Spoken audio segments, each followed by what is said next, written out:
అరే నాన్న సైన్ పెడుతున్నావా? తప్పు కదరా.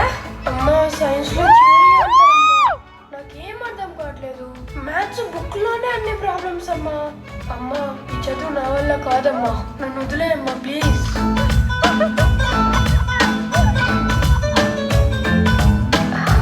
రాఘవ్, నేను ఒకటి అడుగుతా, చెప్పు. ఈ ప్రపంచంలో నీకు చాలా ఇష్టమైన వాళ్ళు ఎవరో చెప్పు చూద్దాం. నువ్వే అమ్మా. మీ డాడీకి కూడా నేనే. కానీ నన్ను పెళ్లి చేసుకుంటానని మీ తాతయ్యని అడిగినప్పుడు మీ తాతయ్య ఒప్పుకోలేదు. అప్పుడు డాడీ చాలా కష్టపడి బాగా చదువుకొని మంచి జాబ్ తెచ్చుకున్నారు. ఈసారి తాతయ్యని అడిగినప్పుడు తాతయ్య ఓకే చెప్పేశారు. నాలాంటి మంచి అమ్మాయి నీకు కూడా కావాలి కదా. మరి అలా కావాలంటే నువ్వు కూడా చాలా కష్టపడి బాగా చదువుకొని మంచి జాబ్ తెచ్చుకోవాలి. లేదు నా వల్ల కాదు అన్నావో మీ పిన్ని లాంటి పెళ్ళాం దొరుకుతుందిరా.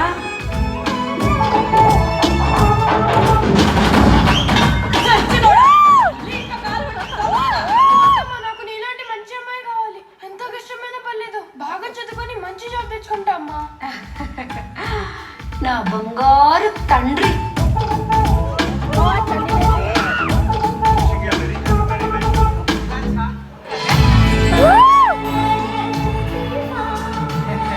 అదృష్టవంతుడురా, అందమైన పెళ్ళం దొరికింది, బాగా చూసుకోరా. ఉందో అచ్చం సినిమా హీరోయిన్ లాగా ఆ బ్లాక్ అండ్ వైట్ మొహానికి కలర్ ఫోటో లాంటి పెళ్ళం ఎలా దొరికిందంటావు? అదేంటి అలా అంటావు? ఆ అబ్బాయి చిన్నప్పటి నుంచి అన్నిట్లో ఫస్ట్. కష్టపడి బాగా చదువుకుని మంచి ఉద్యోగం తెచ్చుకున్నాడు కాబట్టే మంచి అమ్మాయిని పెళ్లి చేసుకొని సెటిల్ అయిపోయాడు.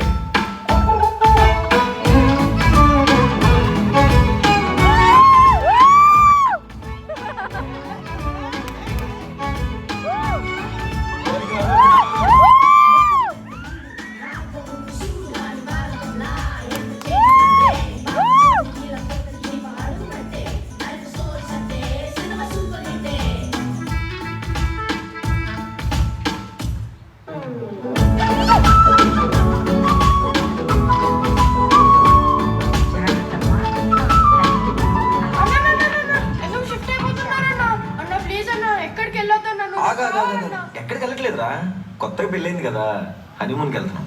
హనీమూనా అంటే ఏంటన్నా?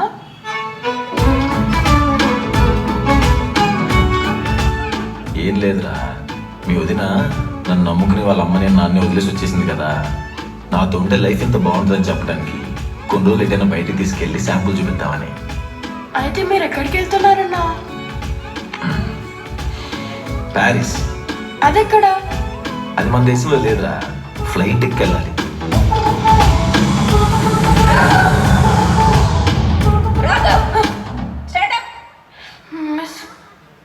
What is your aim in your life? నీ ఎయిమ్ ఏంటి? చెప్పరా. అది చెప్పరా. What is your aim in your life? మంచిగా చదువుకొని మంచి జాబ్ తెచ్చుకోండి, మంచి అమ్మాయిని పెళ్లి చేసుకోండి.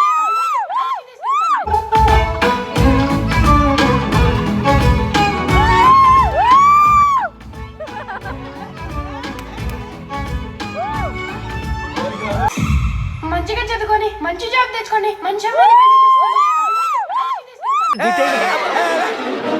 ఏదైనా ఒక విషయం సగం వింటానికే చిరాకు.